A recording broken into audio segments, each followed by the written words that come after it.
If you are thinking about buying a home, you need to watch this video. I'm gonna give you tons of tips on what to look for when you're touring a home. Now, I'm definitely not a home inspector, but I am a real estate agent and I've toured thousands of homes and I've learned over the years exactly what can be some red flags that you wanna keep an eye on. You don't have to overcomplicate it when you're touring a home. You definitely wanna pay attention to all the things that you can't see when you're looking at the listing online. So in this video, I'm gonna break down some of the most common red flags that I see. I'll walk you through, I'll even give you some examples while touring some homes that I've seen some of those. I'm also gonna show you some green flags so that those are signs that the house is going in the right direction and a house that might be something they should strongly consider because it has some great advantages. My name is Mark McClinchie and I am a real estate agent in the Pittsburgh area. I serve the entirety of Allegheny County and all of the neighborhoods and communities that border Allegheny County and the surrounding counties. I started this channel back in 2020, designed to help people relocating to the Pittsburgh area learn more about the neighborhoods, the schools, and the lifestyle in the Pittsburgh area so they can choose what are the neighborhoods that are the best fit for them. If you are thinking about a move to the Pittsburgh area, be sure to reach out. We'll set up a consultation. We'll start identifying the neighborhoods that might be the best fit for you based on your preferences and your needs and your budget. So let's get started with a few of the red flags that I see pretty commonly as I tour a lot of homes, particularly in the Pittsburgh area. We have a lot of old housing inventory. So some of these are the ones that pop up the most. Now, these are issues that will not automatically kill a deal. Just because you see one of these issues doesn't mean you should turn around and walk out of the house, but it does mean you probably need some extra caution. Talk with your real estate agent about what the issue might be. And definitely you would need a home inspection to get a full detail of what exactly is going on with that issue. One of the common characteristics of the red flags I'm mentioning are how expensive they are to address. So obviously there's some red flags that might be minor. I mean, might be a serious issue, but maybe the remediation isn't that expensive. So I'm really trying to key in on those issues that bring the price tag so that you don't get into an agreement and find yourself with, buying a house that has so many issues that it's financially not the right decision for you. So the first red flag I want to bring to your attention is when you're looking at a house and you notice that it does not sit on a flat lot and there's a hillside, chances are there is a high side and a low side of where that house sits. It might have a big hillside in the back and that hillside is coming toward the back of the house. So when I go down into a basement, I'm always looking to find that back wall that is near that hillside that is getting most of the water. The issue is that water is coming down that hillside and putting tremendous pressure on that back wall, which could lead to a lot of structural issues, could lead to a lot of water issues. There's really no way you're gonna stop Mother Nature. That water, as that hits the hillside, it's gonna come down that slope and it's gonna come toward the foundation. Now, there definitely are some things you can do to mitigate it, to reduce the amount of water that comes toward that foundation. The number one issue is making sure your gutters are clean. And so if you're touring a house, you wanna check out the gutters, making sure that water is flowing away, not hitting the rooftop and then coming right next to the foundation. Obviously the grading, which you're not always able to fix. It's one of the number one comments that home inspectors make. That's a huge job sometimes, fixing the grading. If it's a large hillside, there's not much you can do sometimes about the grading, but you can do some things like exterior French drains. You can do interior French drains. There's a lot you can do to remediate it, but just noticing that wall in itself, looking for large cracks, might have step cracks. You're gonna hopefully be with an agent like myself who can give you some tips. Again, not a home inspector, but can tell you, hey, if you did get this house under agreement, we're gonna want a basement specialist to come out here and inspect this wall to make sure that it is structurally sound and that there aren't any water issues. Water is always gonna try to find the lowest point and it goes down to the freeze line, especially in the Pittsburgh area, and that's freezing and thawing and freezing and thawing. That cycle of freezing and thawing is putting tremendous pressure on foundation walls. And over time, you'll start to see water that comes in there and you'll start to see the structural integrity of that wall be reduced greatly. Now, there's a lot of remediations that you can do for a wall that's been compromised. That's super expensive. You can certainly negotiate with the seller to see if you can get that paid for, but that's just something to be aware of. Foundation walls are extremely important to understand that if there are,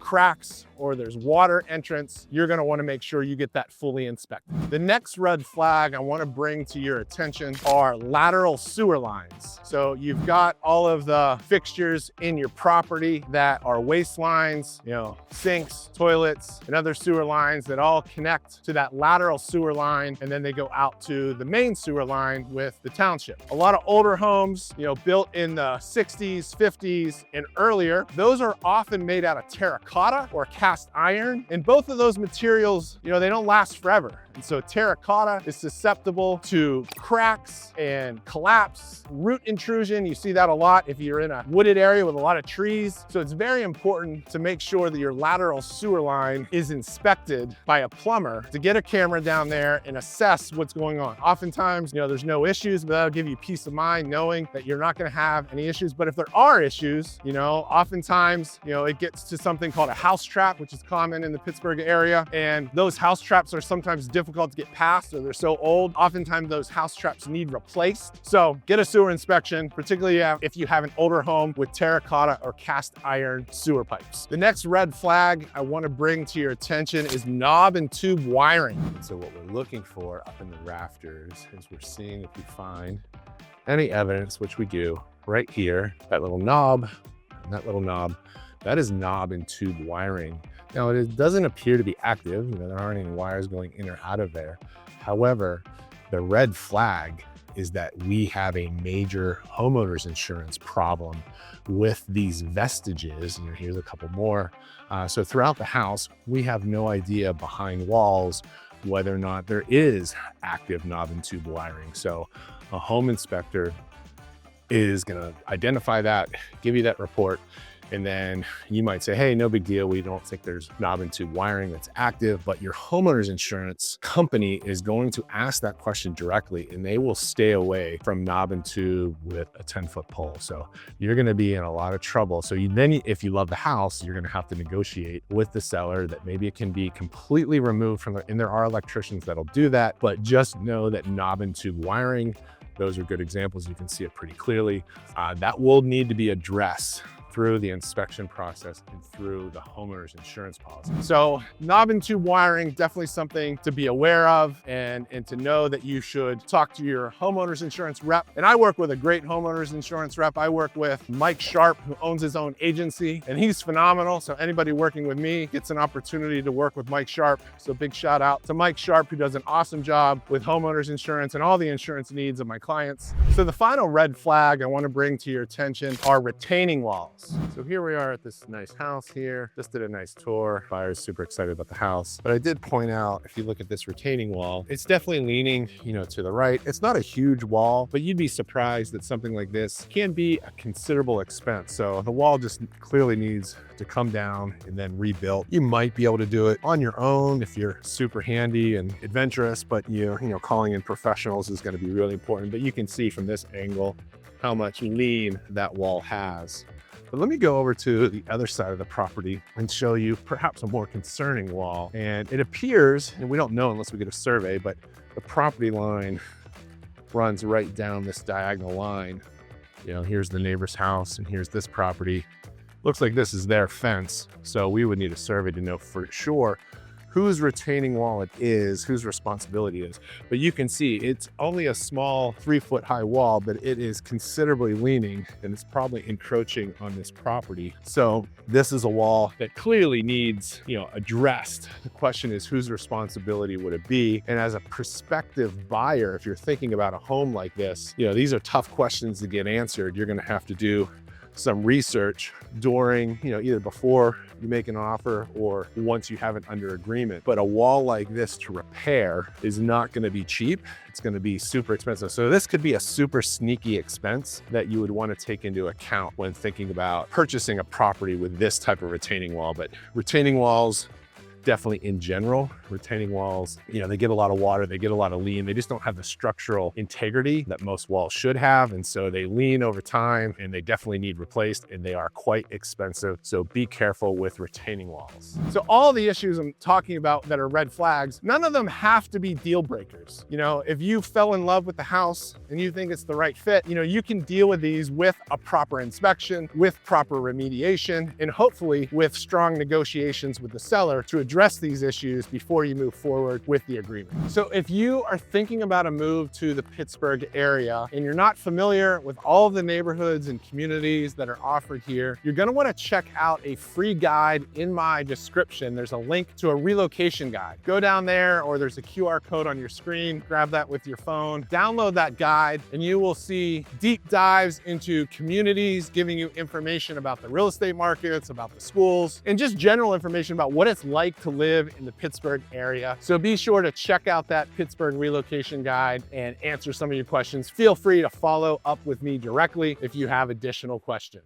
All right, so let's talk about a couple things you might see when you're touring a house that you want to take special note of, that are green flags, that are real positive, might bring you extra value, might bring you peace of mind, things that you might not notice right away, but here's a couple that you might want to be aware of. So the first one are new windows. So I can't tell you how many clients that have done quotes for new windows. Maybe the windows are kind of on the older side, but windows are crazy expensive. There's a lot of them. Chances are it's an older home, so they might not be standard size. So now you're talking about custom size windows. So if you are touring a home that has brand new windows, this is a major green flag. That could be a huge savings cost, particularly if they're high quality windows and they're well insulated, they're installed well, they're a great brand. So I always go, when I'm touring a home, point out to my clients, let's go, because you don't always see that information in the disclosures. They're just pointing out any defective issues with windows, but they don't often put the age of the windows. So when you find a home that has recently replaced windows, definitely a huge positive.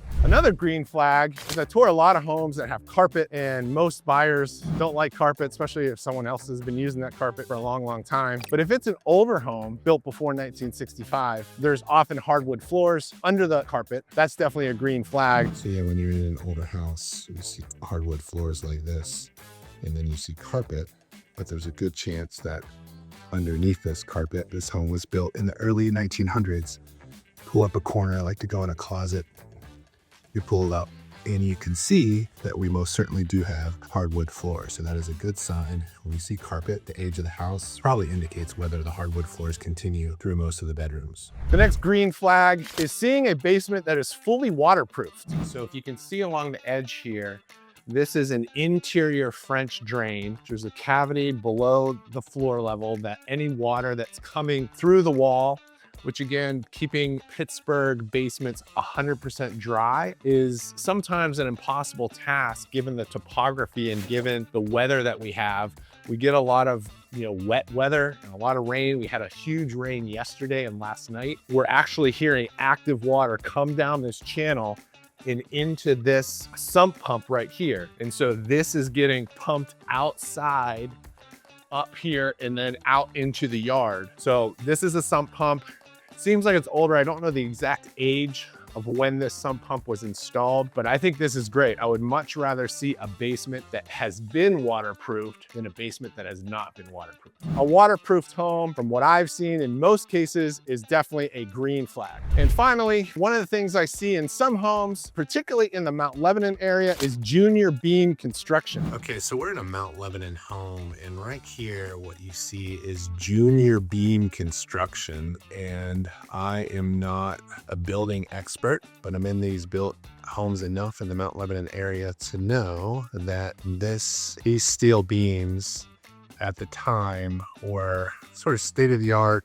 They're not as thick as other beams, so they add great structural integrity, but without the weight and cost of a much larger beam. So this home was built in 1948.